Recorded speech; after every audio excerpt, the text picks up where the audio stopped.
નમસ્કાર, હું પ્રવીણ. એક તો અમેરિકા સાથે ટ્રેડ ડીલ વાટાઘાટો ચાલુ છે, પણ પાડોશી દેશમાં ઠીકઠાક નથી ચાલી રહ્યું. એ પાકિસ્તાન હોય, નેપાળ હોય કે પછી બાંગ્લાદેશ કે પછી શ્રીલંકા. ચીન કઈ રીતે ભારત માટે પડકારરૂપ છે એ મુદ્દે ઘણી ચર્ચાઓ થઈ, બધું જ થયું.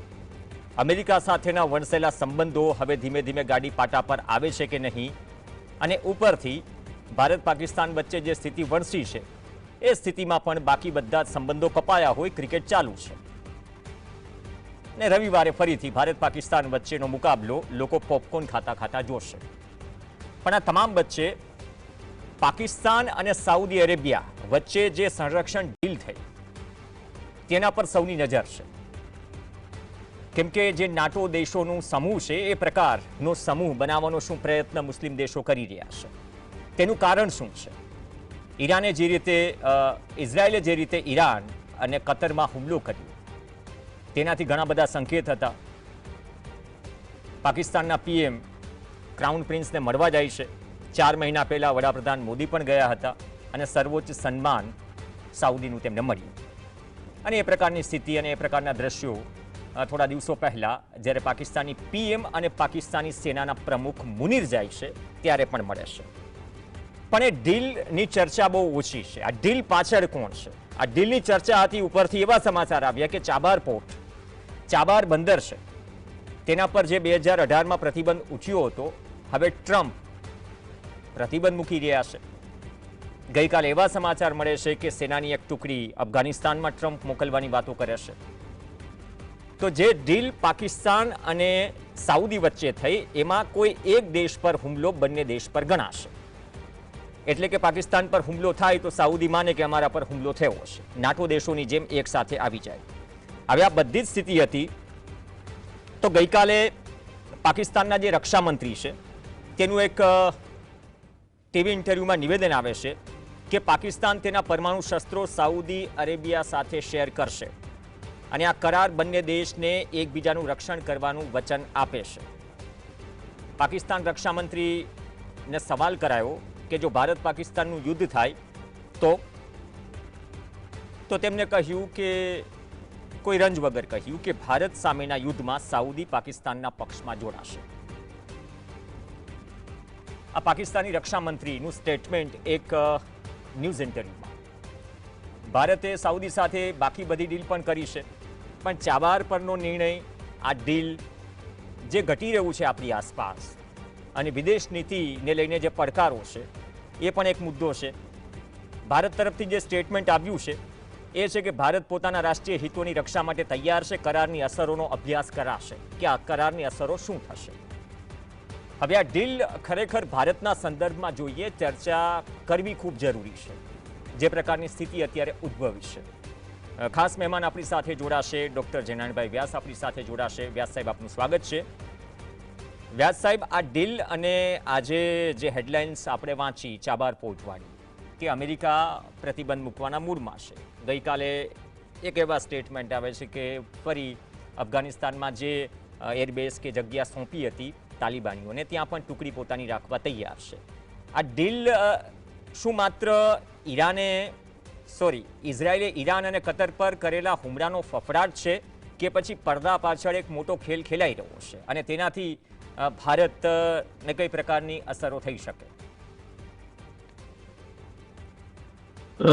પ્રવીણભાઈ, પહેલા અને જરા થોડા આપણે મોટા પરિપ્રેક્ષમાં જોઈએ તો એક સંયુક્ત સંગઠન જે આ કતાર પર હુમલો થયો દોહા પર, ત્યાર પછી જીસીસી જે દેશો છે એનું એક સંયુક્ત સંગઠન બન્યું છે અને એ જે ફંડ મિલિટરી એક્સપેન્સીસ માટે વાપરવાનું છે એ દુનિયામાં 7મા નંબર પર આવે.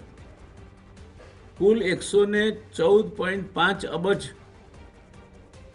ખર્ચવાના, એમાંથી 69 અબજ સાઉદી અરેબિયા આપવાનું છે, યુએઈ 20.7, કતાર 9.02, કુવૈત 7.66, એમ કરીને 114.5 અબજ ડોલર ખર્ચવાના.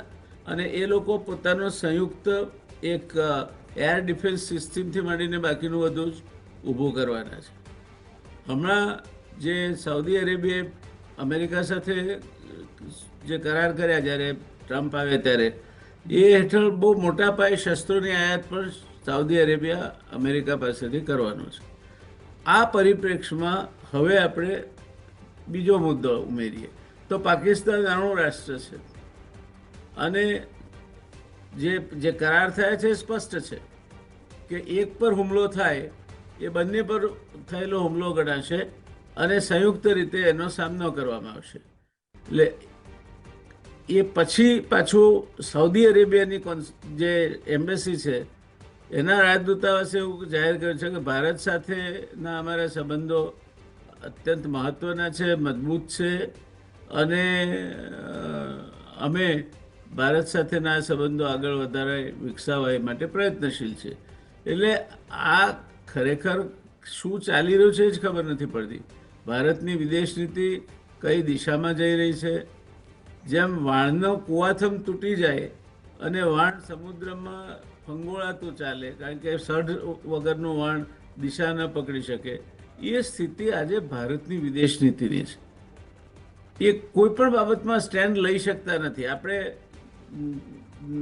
ચીનમાં ગયા શાંઘાઈ કોઓપરેશન ઓર્ગેનાઇઝેશનની મિટિંગમાં, ત્યાં આપણે પુતિન અને શી જિનપિંગ સાથે હાથમાં હાથ મિલાવીને ફોટા પડાવ્યા.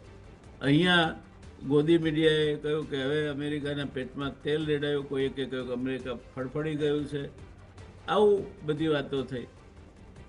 પછી 2 જ દિવસ પછી વિક્ટરી પરેડ ત્યાં યોજાય છે ટાઇનામેન સ્ક્વેરમાં 3 સપ્ટેમ્બરે, અને એમાં માલદીવ્સને આમંત્રણ છે, શ્રીલંકાને આમંત્રણ છે, બાંગ્લાદેશને આમંત્રણ છે, નેપાળને આમંત્રણ છે, આપણને નથી. તો આ કઈ જાતની વિદેશ નીતિ આપણે કરી રહ્યા છે, કંઈ સમજણ ન પડે તેવું ઘટનાઓ બની રહી છે. એટલે વિદેશ નીતિમાં આપણો એજન્ડા હવે બીજો કોઈ સેટ કરે છે એવું લાગે છે.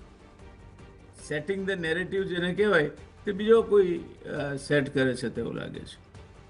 અને એ જ પરિસ્થિતિ પાકિસ્તાન સાઉદી અરેબિયાની જે સમજૂતી થઈ એમાં એકને એક 2 જેવું લખ્યું છે કે એકના ઉપર હુમલો કરો તો બંને પર કર્યો ગણાશે અને એકબીજાની સાથે ઊભા રહેશે.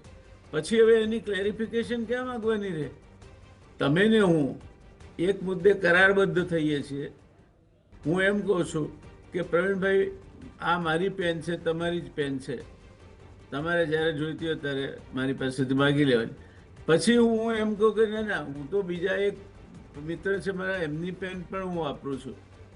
આ કોઈ વાત નથી થતી. એટલે ભારતની વિદેશ નીતિ, અને બીજું વધારાની પાકિસ્તાનને ફંડ પણ મળ્યા છે IMFમાંથી $9 બિલિયન જેટલા. તો બધે જ પાકિસ્તાન સફળ થાય છે, બધે જ આપણે હાથ પાછો ખેંચવો પડે છે. એવું કેમ થાય છે?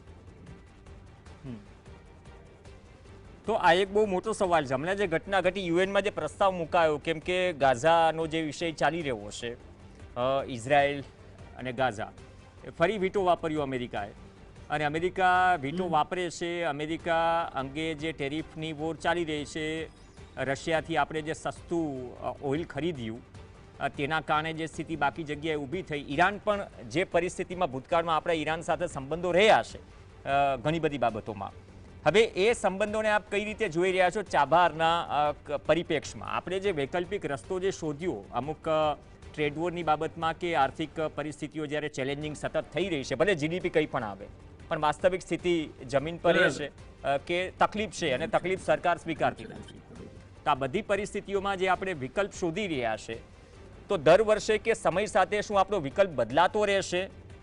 જે છેલ્લા 1-1.5 વર્ષમાં આપણે જોયું, તમે જે વિદેશ નીતિની બાબતમાં વાત કરી કે ષઢ, પાછી એક સરસ એક પત્રકારે શબ્દ વાપર્યો કે અત્યારે દેશભરમાં વિદેશમાં એવી સ્થિતિ ચાલે છે કે જે પણ બસ મળી બેસીને આગળ નીકળી ગયા. શું આ પ્રકારની વિદેશ નીતિ હોય કે પછી મજબૂરી છે અથવા વેઇટ એન્ડ વોચની સ્થિતિ? પ્રવીણભાઈ, આપણે હજુ આપે માત્ર ટેરિફની વાત કરી, એ પછી અમેરિકાએ આપણને બીજી 2 અડબોથ મારી છે. એક અડબોથ મારી છે કે અમેરિકામાંથી જે લોકો બીજા દેશમાં અમેરિકન કંપનીઓ આઉટસોર્સિંગ કરતી હોય એના પર 25% ટેક્સ લાગે.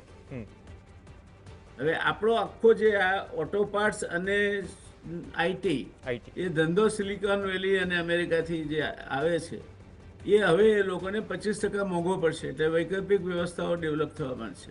આની કોઈ વાત જ નથી કરતું.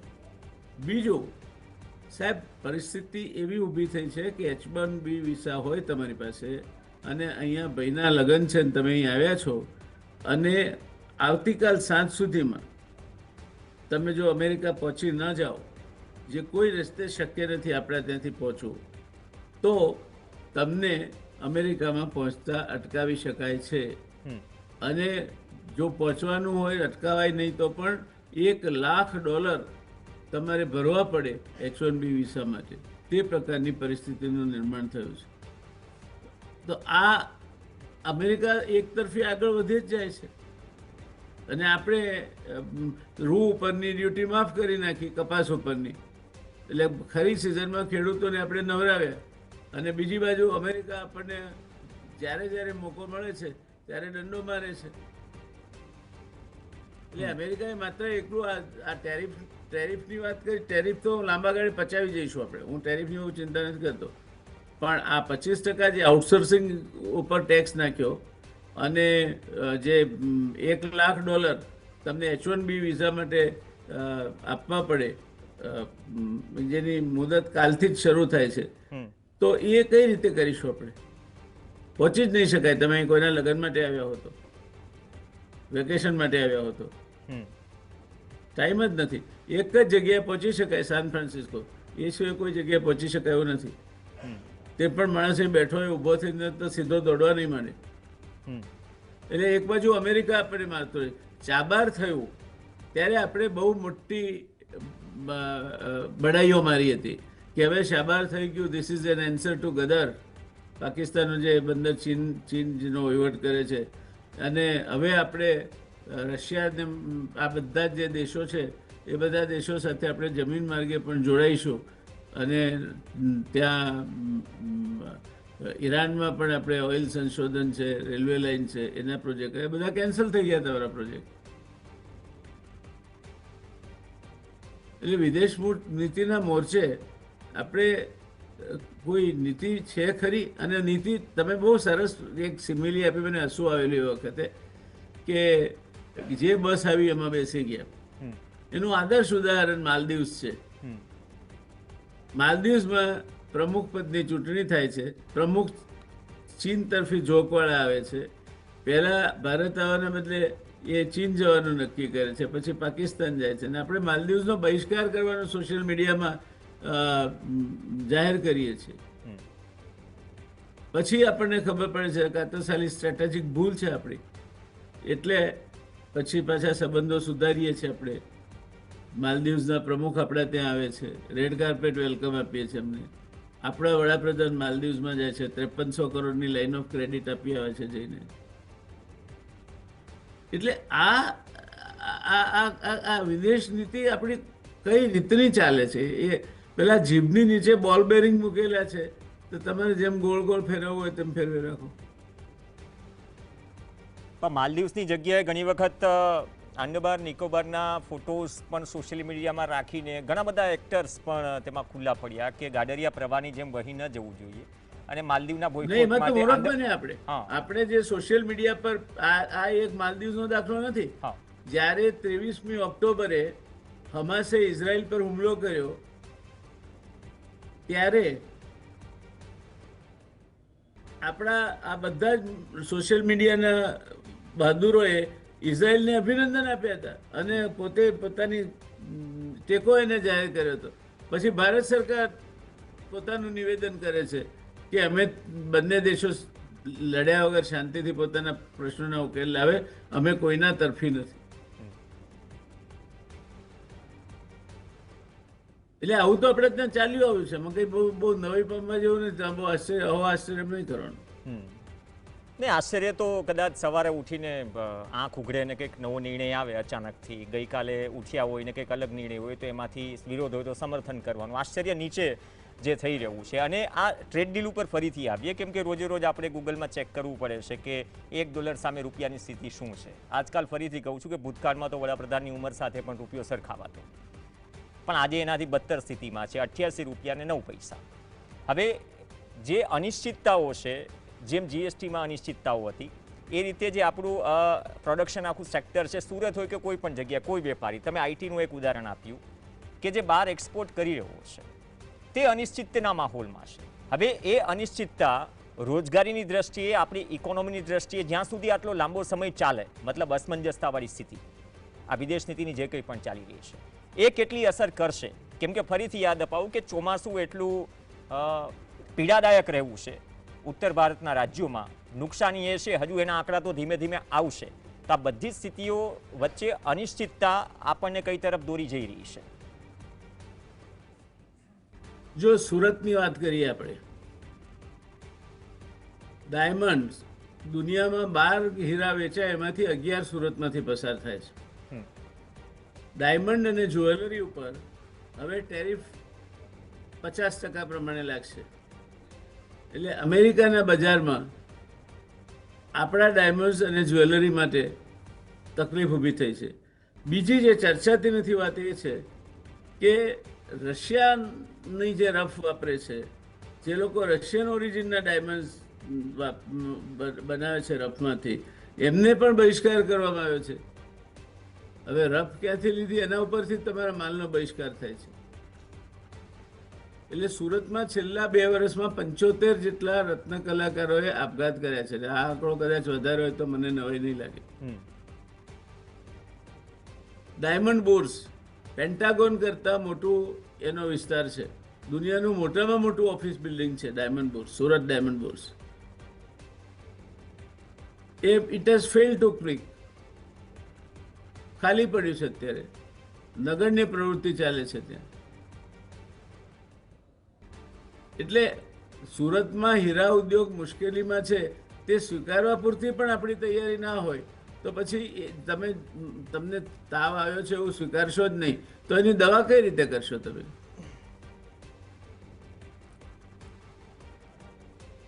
એક એ વાત પણ સમજી લેવી ચાબારમાં જોઈએ. પણ આપણે ઘણી મોટી જાહેરાતો કરી હતી. આપણે ચાબારનો ઉલ્લેખ કર્યો. ચાબારમાં આપણે કેટલી મોટી મોટી જાહેરાતો કરી હતી કે હવે પાકિસ્તાનનું જે ગદર બંદર છે, એ ગદર બંદરના બદલે હવે ચાબાર ઇન્ડિયા ઓપરેટ કરશે ને બહુ મોટું પેલું થશે એના કારણે. આ બધી જ જે ચકમક જરે છે, અથવા તો ઘણી વખત ટ્રમ્પના જે અનપ્રિડિક્ટેબલ જે બાઉન્સર્સ આવે છે ક્રિકેટની ભાષામાં, તો બધાના જ કેન્દ્રમાં વેપાર છે મૂળ. અને એ વેપારમાં દરેક દેશની જરૂરિયાત, અને જરૂરિયાત સાથે જો તમે એક્સપોર્ટ કરતા હો તો પછી એ ચેનલ ન તૂટવી જોઈએ, એમાં અનિશ્ચિતતા ન આવી જોઈએ. હવે આ સંદર્ભમાં ચીન પણ આવી જાય, આ સંદર્ભમાં રશિયા પણ આવી જાય, કેમ કે આપણે રશિયા પાસેથી સસ્તું, ફરીથી રિપીટ કરીશ કે આપણે ઓઇલ ખરીદ્યું છે.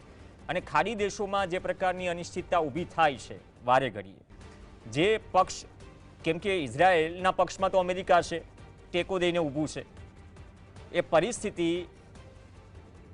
વારી ચોરીને જે આપણા બાંગ્લાદેશ, શ્રીલંકા, પાકિસ્તાન કે નેપાળમાં જે પરિસ્થિતિઓ ઊભી થઈ, તેના કારણે વેપારમાં જે પરિસ્થિતિઓ ઊભી થઈ, અને ઉપરથી બહારી જે પરિસ્થિતિઓ, જે ઘણી આપણા હાથમાં છે, ઘણી આપણા હાથમાં નથી. પણ માનો છો કે આપણા હાથમાં જે છે એના ઉપર લોંગ વિઝનથી કે લાંબા ગાળાની દ્રષ્ટિથી કામ થઈ રહ્યું છે અત્યારની દ્રષ્ટિએ? આપણી કોઈ પોલિસી જ દેખાતી નથી મને તો. એઝ ઇટ કમ્સ આપણે એનો રિસ્પોન્સ આપીએ છીએ. તમને અમેરિકા સાથે વાંકવું પડ્યું એટલે તમે એસસીઓમાં એવો દાખલો કર્યો કે ચીન ને રશિયા તમને તારી નાખવાના છે. હવે ચીન ને રશિયા બે ભેગા કરો એટલે એસસીઓમાં સૌથી મોટી વેપાર ખાધ આપણે એમની સાથે છે. $164 અબજ વેપાર ખાધ છે. તો ફાયદો કોનો? ભારતનો નહીં, રશિયા અને ચીનનો છે. એટલે અમેરિકાના સામે તમે આ એક બીજો વૈકલ્પિક વ્યવસ્થા ઊભી કરવા માંગો છો તો એ નહીં થાય. અચ્છા, નેપાળ જેવડો નાનો દેશ, ત્યાં પણ ભારત માટે કંઈ કોણી લાગણી નથી. મદેશીની ચળવળ થઈ ત્યારે આપણે સરહદો બંધ કરી, ત્યાંથી ચીન ત્યાં ઘૂસી ગયું છે. માલદીવે તો ચીનના સર્વેલન્સનું જે શિપ છે એને બર્થિંગ કરવાની મંજૂરી આપેલી છે.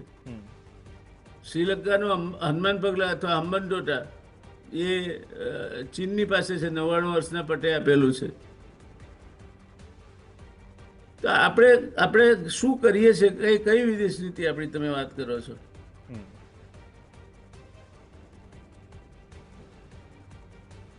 તકલીફ તો છે, સમયનો અભાવ છે, પણ તમે બહુ સારી વાત કરી કે ચીનના સંદર્ભમાં, રશિયા કે અમેરિકાના સંદર્ભમાં, માલદીવ્સના સંદર્ભમાં, પાકિસ્તાનના સંદર્ભમાં કે પછી ખાડી દેશોના સંદર્ભમાં જે પરિસ્થિતિઓ અત્યારે ભારતની ચાલી રહી છે અને જે જવાબો મળી રહ્યા છે અથવા તો જે ડાયરેક્ટલી રિસ્પોન્સ થઈ રહ્યો છે સમય સાથે, એ બદલી રહ્યો છે.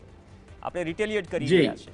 હવે એ લોંગ ટર્મ ભારતના કેટલા ફાયદામાં છે, કેમ કે આ ડીલ થઈ એમાં પણ ભારતે કહ્યું છે કે રાષ્ટ્રીય હિતોની રક્ષા માટે તૈયાર છે. દરેક દેશ હોય જ, આપણે ભારત તરીકે એ વાતનો ગૌરવ છે.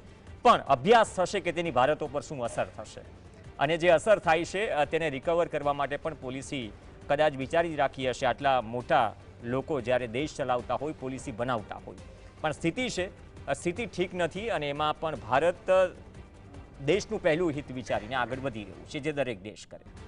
અપેક્ષા રાખીએ કે જે સંદર્ભમાં અનિશ્ચિતતાઓ છે તેની વધારે અસર ઇકોનોમી પર ન પડે અથવા તો એ વર્ગ સુધી ન પડે જે વર્ગ ઉઠીને રોજ અનિશ્ચિતતાઓના વાદળોથી ઘેરાયેલો છે. કેમ કે સીધો જ એની નિસ્બત રોજગારીથી છે, સાથે જ એ ધંધા રોજગારથી છે કે જેના થકી ઈંધણ મળે છે દેશની અર્થવ્યવસ્થાને. ધન્યવાદ વ્યાસ સાહેબ, ચર્ચામાં જોડાયા અને આવા વિષય પર આવનાર સમયમાં પણ ચર્ચા કરતા રહીશું, કેમ કે જે કંઈ પણ દેશમાં ઘટી રહ્યું છે, એ સિવાય દેશ બહાર ઘટી રહ્યું છે, તેની અસર ભારતના સંદર્ભમાં, એટલે કે માત્ર દેશના સંદર્ભમાં નહીં, દરેક નાગરિકને અસર પહોંચતી હોય છે ભારતીય તરીકે. એ અસરો કેવી છે એ પણ તેનો ખ્યાલ કરવો, વાત કરવી અને નજર રાખવી જરૂરી છે.